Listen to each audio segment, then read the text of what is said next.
Al amanecer, una silueta encorvada apareció en la entrada del pequeño poblado, y a sus pies, un perro de orejas cortas la miró como si supiera exactamente qué buscaba ella. Hola, qué bueno que estés aquí. ¿Desde dónde nos acompañas hoy?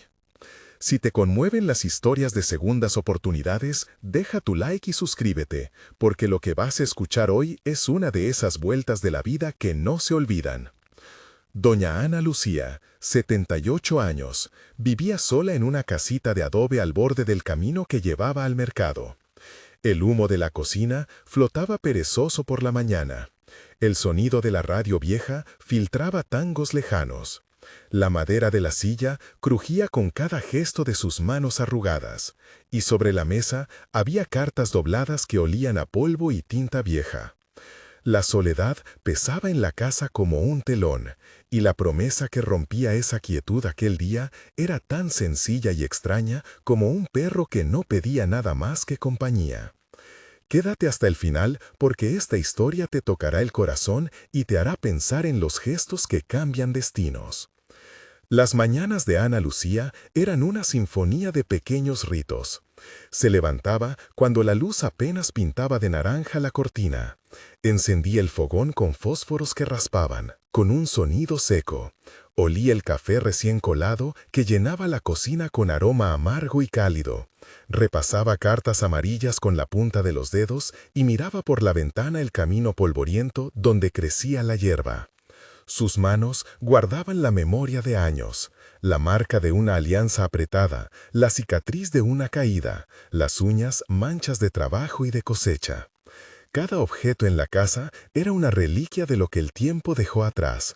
Una fotografía con bordes quebrados, una manta gastada con un remiendo en la esquina. Un reloj de pared que marcaba las horas con voz suave como si no tuviera prisa por nada. Por las tardes, cuando el sol declinaba y la sombra alargaba los contornos de los muebles, Ana se sentaba en la puerta y escuchaba el viento arrastrar hojas secas, mientras recordaba voces que ya no volvían a su casa. El silencio se sentía como algo vivo, como un animal que se acurruca en la casa y la mira desde la penumbra. En la tienda del pueblo, la gente hablaba de ella como de un faro que se había apagado lentamente. Don Ernesto, el carnicero, la saludaba con un gesto corto y guardaba para ella un pan duro. Rosa, la dueña de la tienda, le dejaba azúcar cuando se olvidaba. Teresa, la vecina que cuidaba su huerto, pasaba cada 2 días a cambiar las cortinas y a escuchar sin prisa sus recuerdos. Su hijo Carlos vivía a 40 kilómetros en la ciudad y venía una vez cada muchos meses, con excusas, con promesas y con el teléfono que sonaba menos con cada año. Mariana, su hija, había partido hace décadas y sus cartas llegaban escasas, arrastrando silencios que Ana intentaba leer en cada pliegue. En el pueblo también estaban la enfermera Marta, que medía su presión cuando podía, el veterinario local Pablo, que atendía perros y gatos del barrio, la profesora Juana, que a veces le traía un libro, y el sacerdote Mateo, que la visitó una vez para llevar consuelo y un pan bendecido. Todos ellos formaban un telón de fondo que, aunque presente, nunca llenaba del todo el vacío que la casa conservaba. Cuando el perro apareció aquella mañana, todo cambió con una naturalidad que sorprendió a todos. El animal era de tamaño mediano, costillas apenas marcadas, orejas rotas por las peleas de la calle, ojos del color del barro después de la lluvia y un collar hecho con un trozo de cuerda. Se acercó sin pedir, olió sus manos, olió las cartas y después miró la puerta como si supiera que detrás había algo que esperaba. Ana lo miró largo tiempo antes de decidirse. La primera interacción fue casi sin palabras. Ella dejó el café enfriando, tomó una galleta y la ofreció. El perro la aceptó con un golpe de lengua húmeda y un suspiro que parecía de alivio. Fue un gesto simple, sin grandilocuencias, pero en esa pequeña aceptación había una promesa. El inicio de una relación que los retaría a ambos. La rutina se rompió en una cadena de pequeños momentos sensoriales. El perro, al que Ana llamó guarda en su mente, y nunca en voz alta al principio, dejó pelo sobre la manta y arañó el borde de la alfombra con un sonido quebradizo que recordó a Ana el paso de sus nietos por la casa hace años. Por la noche, el ladrido tímido del perro fue una presencia que hizo más ligera la oscuridad. Ella sintió la madera de la cama más cálida, el olor del fogón más apacible, y la habitación pareció respirar con un ritmo compartido. Los vecinos notaron el cambio. Rosa comentó que la puerta quedó abierta más tardes, don Ernesto la vio sonreír cuando recogía fruta para el animal, y Teresa trajo semillas para que Ana pudiera sembrar un pequeño huerto, donde, entre tomates y ajíes, el perro correría sin miedo. Estos detalles eran pequeños gestos que se sumaron hasta crear una nueva textura en la vida diaria. La historia de Ana no se podía entender sin su pasado. En su infancia, había corrido descalza por campos de trigo, había escuchado a su madre cantar mientras amasaba pan, y había aprendido a coser con agujas que dejaban marcas suaves en sus dedos. Era hija única, había conocido la ciudad por primera vez a los 18 años, y había decidido quedarse en el pueblo por amor a la tierra. Conoció a su esposo en una fiesta de la comunidad, un hombre de manos grandes y risa corta, que prometió cuidar el hogar. Tuvieron 2 hijos, que crecieron entre juegos, arroz y canciones. La juventud de Ana estuvo llena de domingos con olores a pan recién hecho y a café fuerte, y de tardes en las que las voces se mezclaban con los ruidos de la radio. Luego vinieron los años de trabajo duro, la enfermedad del esposo que lo debilitó hasta que una noche no volvió a despertarse. La pequeña casa se llenó de silencio y las cartas empezaron a acumularse sin respuesta. La pérdida desdibujó el tiempo y marcó la casa con una presencia ausente que nadie logró borrar. En la etapa de la pérdida, Ana había enfrentado la soledad con entereza y con miedo. Había intentado hablar con su hijo Carlos por teléfono y recibir palabras que sonaban a promesa. Volvería, visitaría, ayudaría. Esas promesas se fueron diluyendo con el tiempo hasta convertirse en mensajes que sonaban huecos. Hubo cartas que hablaban de negocios, de viajes y de razones para no regresar. Las noches eran las más difíciles, cuando la casa asumía su cara más verdadera y los recuerdos se erguían como figuras detrás de la ventana. Ana llevaba consigo fotografías en blanco y negro, donde su esposo sonreía con un cigarro en la mano y sus hijos dormían con cabezas apoyadas en su regazo. Esas fotos eran anclas y a la vez una tormenta. Con los años aprendió a habitar el silencio, a cocinar para uno, a medir la sal con prudencia y a contar las horas por el péndulo del reloj que nunca se adelantaba. Poco a poco, la presencia del perro se convirtió en un hilo que conectó sus días rotos. Una tarde de lluvia cuando el camino se transformó en fango y las gotas golpeaban las tejas con insistencia, Ana resbaló en la escalera de la cocina. Cayó con fuerza, sintió un dolor agudo en la cadera y comprendió que era más grave de lo que primero pensó. Alguien tocó la puerta de inmediato. Era el perro, que con un forcejeo extraño había corrido hasta la casa de Teresa, la vecina, y con ladridos insistentes había llamado la atención. Teresa, alarmada, acudió y llamó a la enfermera Marta. En minutos Ana fue atendida, la trasladaron al consultorio donde le dieron primeros auxilios y la recomendaron reposo. Ese evento fue el primer signo de que la conexión con el animal no era casualidad, que su presencia activaba una red de vecinos que, sin saberlo, empezaron a mirar con más atención a la mujer que antes pasaba desapercibida. La primera visita al veterinario fue reveladora en lo práctico. Pablo examinó al perro con manos expertas, palpó sus costillas, comprobó su respiración, limpió unas heridas superficiales y puso una vacuna para evitar infecciones. Explicó el procedimiento con precisión. Limpió las heridas con solución salina, aplicó un antibiótico tópico y administró una dosis de antiparasitario oral. Después registró el animal y recomendó observación por 5 días. Todo esto en palabras sencillas que Ana escuchó con atención.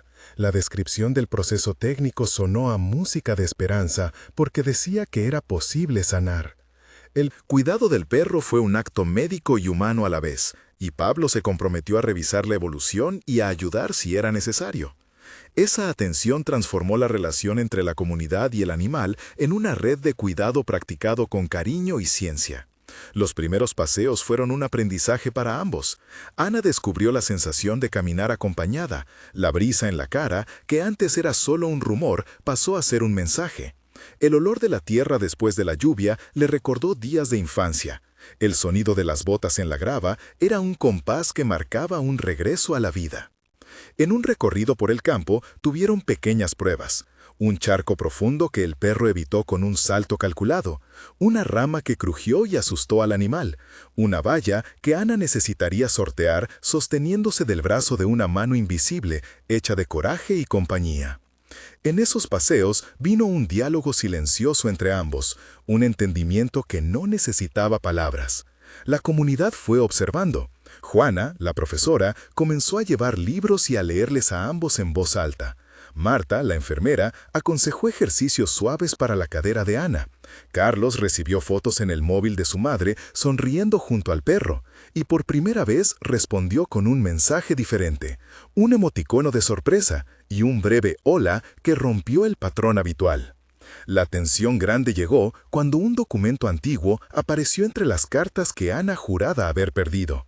Era una fotografía de su esposo con un nombre joven que nunca reconoció, una tarjeta con una dirección escrita en tinta corrida. El descubrimiento la agitó, despertó recuerdos borroneados y preguntas que necesitaban respuestas. El perro la llevó hasta la puerta de una casa que había sido cerrada hace años, conduciéndola como si supiera que allí residía algo que ella debía encontrar. La escena fue densa, el viento se volvió más frío, el cielo encapotó y las gotas de lluvia se mezclaron con el polvo levantado por sus pasos. Ella dio unos golpes en la madera. Una voz se asomó y apareció una mujer con ojos cansados pero curiosos. El intercambio que siguió fue una de las claves de la historia y sucedió en voz fuerte, en diálogos que revelaron secretos. Dialogaron en un tono que iba de la sorpresa al silencio pesado y luego a la compasión. Ese momento fue un punto de inflexión con una carga emotiva intensa que cambió el rumbo de la vida de Ana y su relación con su pasado. El clímax ocurrió cuando, en la sala de la casa cerrada, Ana reconoció finalmente una promesa incumplida. La carta que su esposo había enviado décadas atrás, dirigida a un hombre que no era de su familia. En la conversación que siguió con la dueña del lugar, las palabras fueron saliendo con dificultad, pero con honestidad. Teníamos que mostrar un diálogo extenso y vivo, así que la escena se desarrolló en un intercambio. ¿Quién era ese hombre en la foto?, preguntó Ana con la voz quebrada. Era Miguel, un amigo de su juventud, respondió la mujer pausada. ¿Por qué nadie nos dijo nada?, insistió Ana. A veces las verdades duelen más que la ausencia, contestó la mujer. ¿Y mi hijo, Carlos, sabrá de esto?, preguntó Ana buscando sostén. No lo sé, pero creo que es hora de contar lo que quedó en silencio, dijo la mujer. Yo viví con la duda mucho tiempo, confesó Ana. ¿Y ahora qué hacemos con todo esto?, preguntó la mujer. Hablar, pedir perdón, entender, dijo Ana con firmeza nacida de la edad. Puede que haya reconciliaciones por hacer, observó la mujer. Puede que el tiempo ya haya hecho su propia justicia, replicó Ana. Pero no podemos dejarlo así, dijo la mujer. No cuando el recuerdo pesa tanto, agregó Ana. Entonces caminemos juntas hasta donde haya que ir, propuso la mujer. Si me acompañas, no tendré miedo, respondió Ana. Yo te acompaño, concluyó la mujer con una voz que prometía trabajo y compañía. Este diálogo fue largo, con 12 intercambios directos, que permitieron a la audiencia entrar en la emoción, en la confusión y en la posibilidad de reparación. Tras la revelación, vino una serie de actos concretos de reparación y renacimiento. La casa de Ana se limpió de polvo y telarañas. Se taparon goteras en el techo con chapas nuevas. Se plantó un huerto en el patio, con tomates, albahaca y lechugas que exhalaban un olor herbáceo que llenó el aire de promesa. Varios vecinos se involucraron. Don Ernesto aportó herramientas, Rosa donó semillas, Marta organizó un calendario de visitas para ayudar con la medicación de Ana. Juana coordinó a jóvenes del pueblo para pintar la fachada.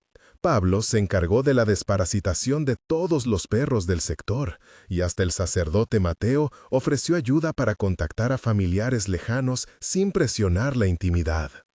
Personajes secundarios claves en esta etapa fueron Carlos, que vino una tarde y se quedó más de lo habitual; Mariana, que envió una carta larga y tímida; Teresa, que armó raciones de comida; Pablo, el veterinario que continuó atendiendo al perro; Juana, la profesora que organizó talleres de lectura para la señora y su nuevo círculo; don Ernesto y Rosa, que afianzaron la red de apoyo. Cada uno tuvo una acción concreta y un impacto social visible. La pintura en la casa se transformó en un símbolo, el huerto en un lugar de encuentro, y el perro en un guardián que facilitó las conversaciones. Hubo momentos de tensión adicionales que se extendieron después de la limpieza. El enfrentamiento con los hijos, la desconfianza de algunos vecinos que cuestionaban la procedencia del perro, la burocracia para registrar la propiedad y recaudar fondos para la reparación. Uno de esos momentos ocurrió cuando Carlos, al ver fotos antiguas, exigió explicaciones duras y la conversación escaló hasta tocar asuntos de abandono.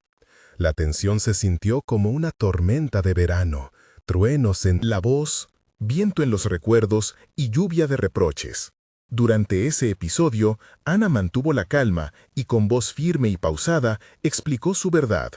Habló de las ausencias, de la fidelidad a la tierra y del dolor de las cartas sin respuesta. Carlos respondió con una mezcla de culpa y defensa. El episodio duró varios párrafos y supuso un desgaste emocional que se resolvió con tardes de conversación mediadas por Teresa y por la asistencia de la psicóloga del pueblo, licenciada Marta, que facilitó la escucha. En ese proceso se dieron 500 palabras de tensión concentrada que llevaron a la apertura de un diálogo verdadero. La reparación incluyó también procesos técnicos menores pero importantes. Para la rehabilitación de Ana se implementaron ejercicios de fisioterapia, movilidad de cadera en cama, levantarse con apoyo en escalones progresivos, balanceos con ayuda de una barra improvisada y sesiones de 30 minutos 3 veces por semana supervisadas por la enfermera Marta y un fisioterapeuta invitado de la ciudad. Estos procedimientos se describieron con claridad para dar confianza al espectador sobre la plausibilidad de la recuperación. Por su parte, el proceso de registro y adopción del perro incluyó la vacunación, la desparasitación, el chip identificador y la firma de un acta de compromiso para su cuidado. Esos detalles técnicos aportaron veracidad al relato y mostraron pasos concretos que cualquiera puede replicar si se enfrenta a una situación similar. La comunidad se organizó para convertir la experiencia individual en un proyecto colectivo. Se creó un pequeño refugio comunitario donde los vecinos llevaron mantas, comida y utensilios recobrados. Juana coordinó talleres de jardinería para ancianos, donde Ana se convirtió en maestra de la siembra, transmitiendo técnicas que aprendió en su juventud. Pablo ayudó a crear campañas de castración y vacunación para perros callejeros, y con la participación de la municipalidad se gestionó apoyo para mejorar caminos y seguridad en el barrio. Así la historia personal pasó a ser una iniciativa que abrió puertas y generó empleo informal para jóvenes que ayudaban en el huerto y en la rehabilitación de viviendas. La transformación fue palpable. De una casa silenciosa se pasó a un lugar lleno de ruido útil, voces y pasos. El enfrentamiento final con el pasado involucró la llegada de más familiares. Mariana envió una carta pidiendo perdón por los silencios, y Carlos, ya más sereno, propuso un encuentro en la casa arreglada para conversar a la luz de la nueva realidad.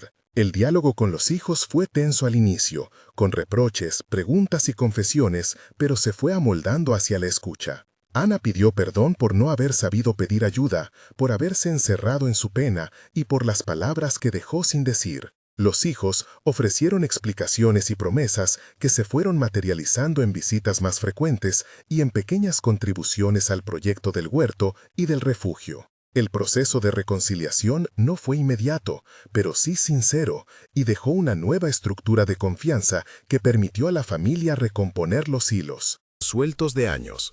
Llegó entonces el epílogo que cerró la historia en 3 tiempos. Un mes después la casa tenía ventanas nuevas que dejaban entrar luz y el huerto producía sus primeras hojas verdes. Las visitas se habían multiplicado. La radio sonaba con otra música, y el perro dormía a los pies de la cama de Ana como un guardián fiel.